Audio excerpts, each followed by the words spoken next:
नमस्कार, मैं हूं शम्स ताहिर खान और आप देख रहे हैं वारदात। किसी कोरोना मरीज के ठीक होने के बाद उसके कोरोना से दोबारा संक्रमित होने का मामला पहली बार उस चीन में सामने आया जहां से इस बीमारी की शुरुआत हुई थी। चीन के बाद दक्षिण कोरिया में और अब भारत में। सवाल यह कि आखिर कोरोना का यह वायरस बैक गियर क्यों लगा रहा है? क्या कोरोना का यह दूसरा हमला पहले हमले से भी ज्यादा खतरनाक है?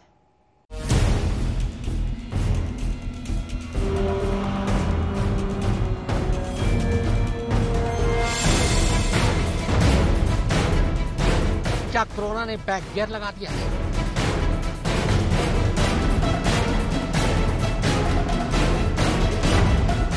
क्यों खत्म होने के बाद फिर लौट रही है महामारी?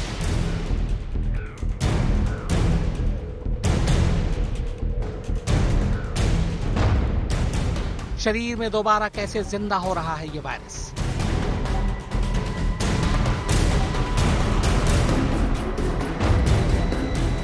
चीन, कोरिया और भारत में कोरोना का डबल अटैक।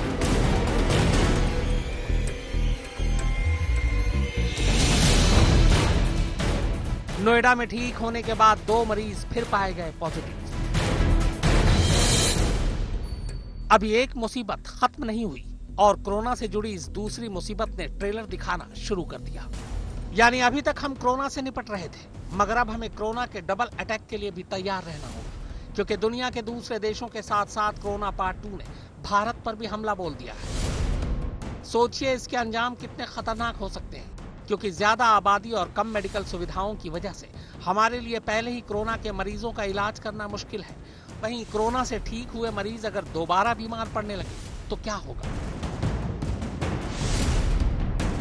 जानकारों और कोरोना पार्ट 2 के शिकार हुए मरीजों के मुताबिक ये पहले वाले कोरोना से भी कई गुना ज्यादा खतरनाक है, क्योंकि जो कोरोना के मरीज के लक्षण हैं वो कोरोना पार्ट 2 के मरीजों में पाए ही नहीं जाते। उन्हें ना तो बुखार होता है, ना खांसी और ना उनके जोड़ों में दर्द होता है। ऐसे मरीजों की पहचान ही करना बेहद मुश्किल है। मरीजों को इसका अंदाजा ही तब लगता है जब या तो उसका दोबारा टेस्ट किया जाए या फिर वो इस वायरस की आखिरी स्टेज पर आ जाए, यानी जब उसे सांस लेना मुश्किल होने लगे। कोरोना वायरस की इस हेराफेरी को समझने से पहले देखिए कैसे कोरोना पार्ट 2 ने हिंदुस्तान में दस्तक दी। मामला दिल्ली से सटे नोएडा का है, जहां कोरोना से संक्रमित 2 मरीजों के ठीक होने के बाद भी इस वायरस ने बैक गियर लगा दिया। हुआ दरअसल ये कि इन दोनों मरीजों को कोरोना वायरस से ठीक होने के बाद अस्पताल से डिस्चार्ज कर दिया गया था, मगर उससे पहले तीसरी जांच के लिए एक नमूना लिया जाता है। अगर उसमें कोई दिक्कत नहीं होती तो भी मरीजों को सलाह दी जाती है कि वो 14 दिन तक घर में ही रहे। मगर नोएडा में जब इस तीसरी जांच की रिपोर्ट आई तो हड़कंप मच गया।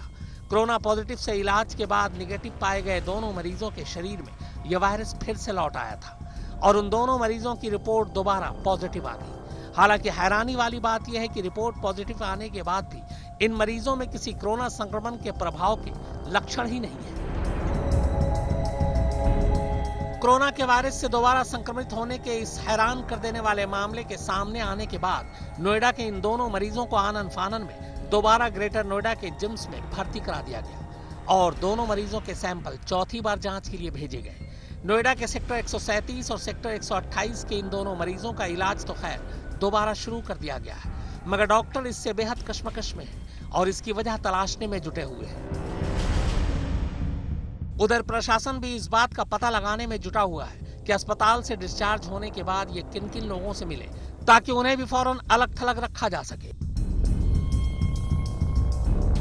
डॉक्टर और वैज्ञानिक ये पता कर रहे हैं कि क्या इन मरीजों पर कोरोना ने डबल अटैक किया या फिर ये किसी और वजह से इससे दोबारा संक्रमित हो गए। हालांकि जानकार मान रहे हैं कि 2 बार जांच में निगेटिव आने के बाद फिर पॉजिटिव आने का मतलब शरीर में वायरस का दोबारा एक्टिव होना है। ये कैसे हुआ, क्यों हुआ, इसे कहते क्या है, यह हम आपको बताएंगे, मगर उससे पहले ये जान लीजिए कि भारत अकेला देश नहीं है जहां कोरोना से ठीक होने के बाद भी यह वायरस मरीजों के जिस्म में दोबारा एक्टिव हो रहा है।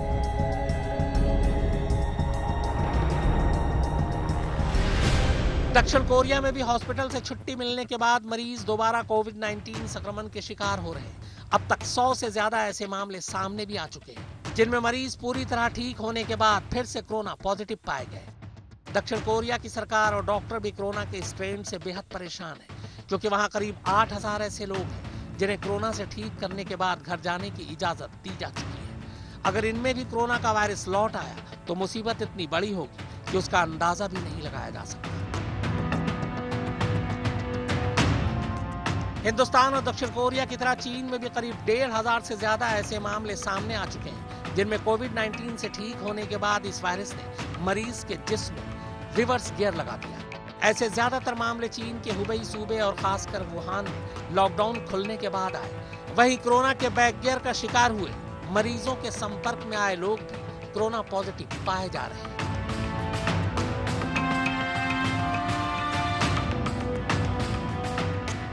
कोरोना रिटर्न्स की ये कहानी यकीनन बेहद डरावनी है, क्योंकि कोरोना के लक्षण तो हम सबको पता है। उसी हिसाब से दुनिया इसके बचाव के इंतजाम कर रही थी। सर्दी, खांसी, गला खराब, बुखार, सांस लेने में तकलीफ, यही कोरोना के लक्षण बताए गए थे। मगर इस नई शक्ल में लौटे कोरोना ने एक बार फिर से दुनिया को मुश्किल में डाल दिया है, क्योंकि इस बार जो नया कोरोना लौटा है वो बिना किसी लक्षण के सामने आया है। मतलब ये कि मान लीजिए कि कोई कोरोना से संक्रमित है तो उसे खुद भी पता नहीं चलेगा कि वो संक्रमित है, और वो जाने अनजाने लोगों को ये इन्फेक्शन देता चला जाएगा। मुनीश देवगन और फारूक माब हैदर के साथ शम्स ताहिर खान, आज तक। आखिर क्यों कोरोना के मरीज के ठीक होने के बाद भी दोबारा इसके वायरस के शिकार हो रहे हैं? ऐसे मरीजों की अचानक दुनिया भर में तादाद क्यों बढ़ने लगी? कहीं ऐसा तो नहीं कि दुनिया अभी इस वायरस को पूरी तरह से समझ ही नहीं पाई हो? आप अंदाजा भी नहीं लगा सकते कि दुनिया के किसी भी देश की सरकार के लिए ऐसे मरीजों की तलाश करना कितना मुश्किल है जो कोरोना से संक्रमित तो हैं मगर उनमें उसके कोई लक्षण नहीं है। अगर ऐसे मरीजों की तादाद और बढ़ने लगी तो फिर हालात संभालना और भी मुश्किल हो जाएगा।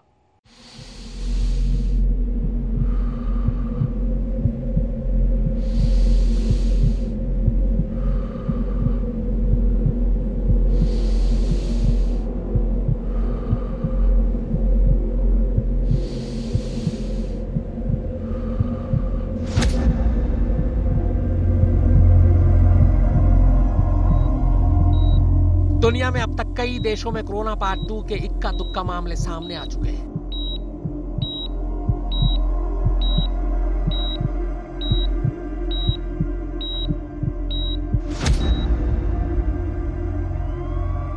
दक्षिण कोरिया में ऐसे करीब 100 मामले मिले हैं। मगर इस नए किस्म के कोरोना ने सबसे ज्यादा बैक गियर चीन में लगाया है, जहां करीब 1,500 से ज्यादा कोरोना पार्ट 2 के मामले अब तक सामने आ चुके हैं। और ऐसे लोगों से संक्रमित होने वालों की तादाद भी अच्छी खासी है। अब सवाल यह है कि यह नए किस्म का कोरोना कोविड-19 से भी ज्यादा खतरनाक कैसे, और ये असल में है क्या?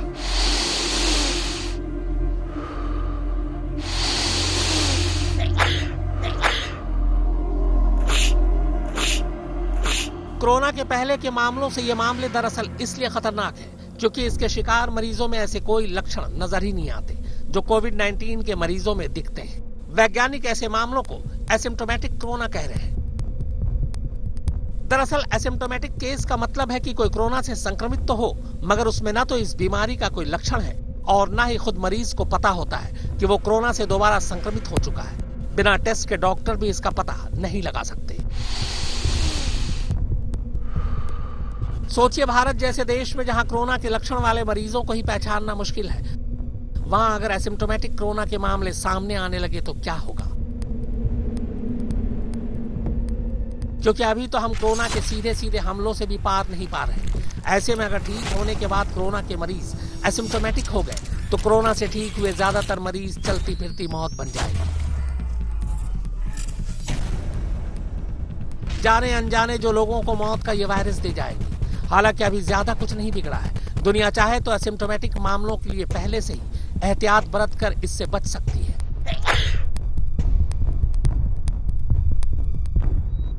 इसके लिए ठीक हुए मरीजों को फौरन समाज में जाने से रोकना होगा और हर दूसरे दिन उनकी जांच की जाए ताकि मरीज अव्वल तो एसिम्प्टोमेटिक कोरोना का शिकार न हो और अगर हो तो उससे बाकी लोगों को बचाया जा सके। अब तक दुनिया में जितने भी एसिम्प्टोमेटिक कोरोना के मामले सामने आए उनमें मरीज ने ऐसे कोई लक्षण महसूस नहीं किए जो उसे पहली बार कोरोना की चपेट में आने के वक्त हुए थे, और अनजाने में ये लोग कोरोना की चेन को बढ़ाते चले गए।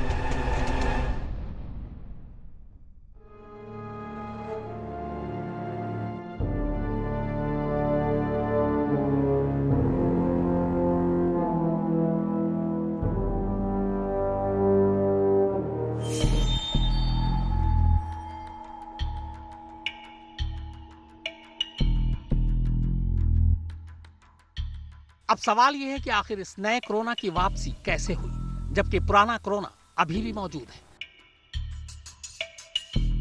और उससे भी बड़ा सवाल यह कि इस नए कोरोना की शुरुआत भी चीन के उसी हुबई प्रांत से ही क्यों हुई, जहां से कोरोना का जन्म हुआ था। तो इसके लिए इस ग्राफ को देखिए। दरअसल हुआ ये कि लॉकडाउन के बाद चीन के हुबई में कोरोना का ये ग्राफ बेहद तेजी से नीचे गिरा। मार्च के महीने में तो यहां कोरोना के सिर्फ इक्के दुक्के मामले ही सामने आए। इसीलिए चीन को लगा कि हुबई से अब ये बीमारी खत्म हो चुकी है, और चूंकि कोई नए मामले सामने नहीं आ रहे थे, लिहाजा चीन सरकार ने हुबई से लॉकडाउन को हटाना ही सही समझा। ये इसलिए था ताकि वहां ठप पड़ी उनकी इकोनॉमी दोबारा पटरी पर आ सके। 25 मार्च को चीन की सरकार ने हुबई सूबे में सिर्फ वुहान को छोड़कर बाकी सभी जगहों से लॉकडाउन हटा दिया। इधर लॉकडाउन हटा और उधर महज 3 से 4 दिनों के बाद से कोरोना के मरीजों के नए मामले सामने आने शुरू हो गए। किसी को समझ ही नहीं आया कि ये हो क्या रहा है। अचानक ये मामले फिर से कैसे और क्यों सामने आने लगे। यकीनन ये चीजें हैरान करने वाली थी, क्योंकि चीन के हुबई सूबे में कोरोना का ये ग्राफ बता रहा था कि 22 जनवरी से यहाँ कोरोना के मामले शुरू हुए और लॉकडाउन की वजह से 1 महीने में ये मामले तकरीबन खत्म हो गए। इसको और बारीकी से समझें तो 20 जनवरी को ही चीन ने माना था कि उसके मुल्क में कोरोना ने हमला कर दिया है। धीरे धीरे कोरोना के मामलों का ये ग्राफ ऊपर बढ़ता गया।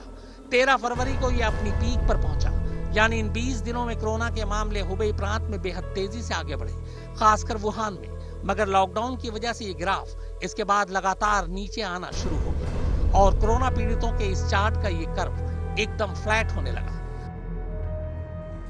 फिर 31 मार्च आते आते तो वुहान समेत पूरे चीन में कोरोना के मामले लगभग खत्म हो चुके थे, या यूं कहें कि जो मामले सामने आ भी रहे थे वो फरवरी के मध्य में आए मामलों के सामने कुछ भी नहीं थे। फिर लॉकडाउन हटाते ही सब कुछ बदल कैसे गया, क्यों कोरोना के नए मामले सामने आने लगे, इसे समझने के लिए आपको चीन में इसके आगे कोरोना की क्रोनोलॉजी को समझना होगा। दरअसल हुआ ये कि 23 जनवरी को चीन ने हुबई में लॉकडाउन की घोषणा की और 2 महीने बाद यानी 20 से 24 मार्च को हुबई में कोरोना के कोई नए केस सामने आ ही नहीं। 25 मार्च को चीनी सरकार ने हुबई का लॉकडाउन हटा दिया। हालांकि कोरोना के एपिसेंटर वुहान में लॉकडाउन अभी भी जारी है और हुबई में लॉकडाउन हटाते ही फैक्ट्रीज खोल दी गई, सिनेमाघरों को खोल दिया गया, पब्लिक ट्रांसपोर्ट को दोबारा शुरू कर दिया गया, लोगों पर हुबई से बाहर जाने की पाबंदी हटा ली गई, यहां तक कि स्कूल भी खोल दिए गए। दरअसल चीनी सरकार को लगा कि 2 महीने का लॉकडाउन काफी था और उन्होंने अब सब कुछ कंट्रोल कर लिया है, कोरोना अब काबू में है। चीन ने तो यहां तक कह दिया कि वुहान से भी लॉकडाउन हटा लिया जाएगा और वुहान में भी पब्लिक ट्रांसपोर्ट को शुरू करने की कोशिशें की जाने लगी। तो अब सवाल यह है कि फिर आखिर ऐसा क्या हुआ कि चीन में कोरोना ने बैक गियर लगा दिया।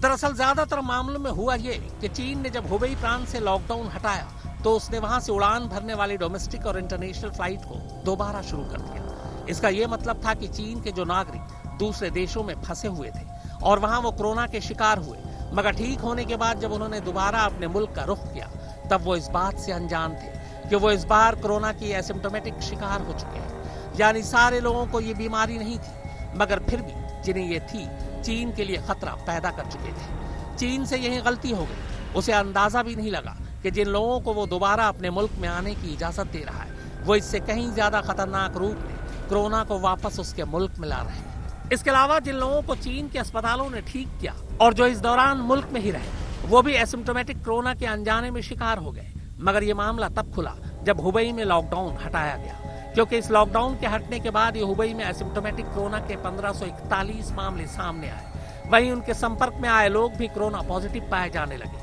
हालांकि जिन एसिम्प्टोमेटिक कोरोना के शिकार लोग ये संक्रमण फैला रहे थे उनमें वो दोनों लोग शामिल थे जो मुल्क से बाहर से आए थे और जो मुल्क में पहले से मौजूद थे। इसका एक मतलब ये भी हुआ कि कोरोना के एसिम्प्टोमेटिक मरीज दूसरे देशों में भी मौजूद हो सकते हैं जो उन देशों के लिए खतरनाक साबित हो सकते हैं।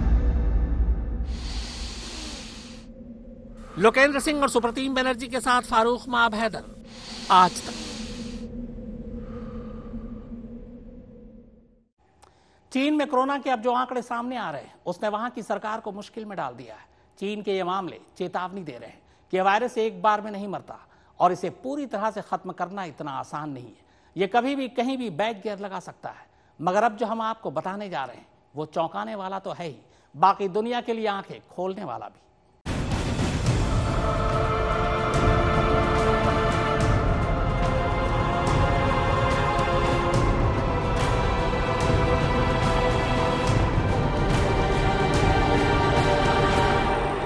इस साल जनवरी में चीन में कोरोना वायरस का संक्रमण फैलना शुरू हुआ। फरवरी आते आते इसने हजारों लोगों को अपना शिकार बनाया और मार्च के खत्म होते होते कोरोना चीन से खत्म हो गया। लगा जैसे चीन ने कोरोना पर काबू पा लिया, मगर खत्म होने के बाद भी सुनामी की लहरों की तरह चीन में फिर से पलट आया कोरोना का वही वायरस। इसके साथ ही ये साफ हो गया कि यह वायरस इतनी आसानी से हमारा पीछा छोड़ने वाला नहीं है और अभी तो कई देशों में पहले फेज का कोरोना भी अपने चरम पर नहीं पहुंचा है। महामारी विज्ञान के विशेषज्ञ एंटनी फ्लैहॉल्ट का मानना है कि ये तो अभी कोरोना का पहला ही चरण है, अभी इसके और फेज बाकी है। और एक तरफ जहां दुनिया अभी कोरोना के पहले फेज से ही गुजर रही है, वहीं चीन में इसका दूसरा चरण शुरू हो चुका है। चीन में 1541 एसिम्प्टोमेटिक मामले सामने आए, जिन्हें डॉक्टरों की निगरानी में रखा गया है। चीन में रुक चुकी मौतों का सिलसिला फिर से शुरू हो गया। 7 नए मरीजों की अब तक मौत हो चुकी है। जो कोरोना से ठीक हो चुके हैं वो ठीक होने के बाद भी दूसरे को संक्रमित कर रहे हैं। चीन के अलावा ऐसे ही मामले हांगकांग, सिंगापुर और ताइवान में भी देखने को मिले हैं। यानी कोरोना के एसिम्प्टोमेटिक मामले एक बार फिर से अकेले चीन की समस्या नहीं, बल्कि उसके नजदीक के देश भी ऐसी ही समस्याओं से जूझ रहे हैं, जो इनके अलावा पूरी दुनिया में फैल सकती है। हालांकि हांगकांग, सिंगापुर और ताइवान ऐसे देश हैं जिन्होंने अपने मुल्क में तबाही फैलाने से पहले ही कोरोना पर नकेल कस दी थी और यहाँ कोरोना के अब तक बहुत कम मामले हैं। शुरुआती दिनों में ही इन देशों ने कोरोना के अपने मरीजों को ठीक कर लिया था और इस बीमारी को अपने मुल्क में फैलने से रोक दिया था। मगर यहाँ भी जो मरीज कोरोना से ठीक हुए हैं, उनमें से कई अभी भी इसके चंगुल में हैं। हालांकि इस संक्रमण के लक्षण उनमें नहीं है। चीन के अलावा जिन देशों में कोरोना के एसिम्प्टोमेटिक मामले मिले हैं, उन्होंने भी अपने अपने मुल्कों में लॉकडाउन हटाने में जल्दबाजी कर दी और इसी वजह से यहाँ भी ऐसे मामले सामने आए। नेचर नाम के एक जर्नल में छपा आर्टिकल भी इसी तरफ आगाह कर रहा है कि जिन देशों में कोरोना के मामले कम हुए भी हैं, वो भी अभी खतरे से बाहर नहीं आए और चीन की तरह उन देशों में भी कोरोना का बैक गियर लग सकता है। और जो अभी भी इस बीमारी से जूझ रहे हैं, वो तो इसे लेकर और भी ज्यादा सतर्क रहे। इस आर्टिकल का लबोलवाब ये है कि जो देश कोरोना से जूझ रहे हैं और जहां अभी भी कोरोना से बचने के लिए लॉकडाउन है, वो इन्हें हटाने में जल्दबाजी न दिखाएं, क्योंकि यह फैसला न सिर्फ खतरनाक है बल्कि जानलेवा भी है। लिहाजा पूरे इत्मीनान के बाद ही दुनिया भर की सरकारें लोगों को घरों से निकलने की इजाजत दें। हालांकि महामारी विज्ञान के विशेषज्ञ एंटनी फ्लैहॉल्ट के मुताबिक कोरोना एक चरण में भी खत्म हो सकता है, मगर ये बचाव के तरीकों जैसे क्वारंटाइन और मौसम पर निर्भर करेगा। लेकिन कोरोना के केसेस सामने न आने का मतलब ये कतई नहीं होगा कि ये महामारी खत्म हो गई। ये सिर्फ अल्प विराम जैसा होगा, जैसा चीन और उसके पड़ोसी देशों में हो रहा है। इस महामारी के कई चरण में फैलने की आशंका इसलिए भी है क्योंकि इससे बचाव के लिए उठाए गए कदम अस्थायी होते हैं और दोबारा ढील मिलते ही यह महामारी फिर से फैलना शुरू हो जाती है। ये तब तक फैलती है जब तक कि यह थर्ड इम्यूनिटी तक न पहुंच जाए। कई बार इसमें कुछ महीने लगते हैं तो कई बार साल भी लग जाते हैं। लोकेंद्र सिंह के साथ फारूक माबैदर, आज तक।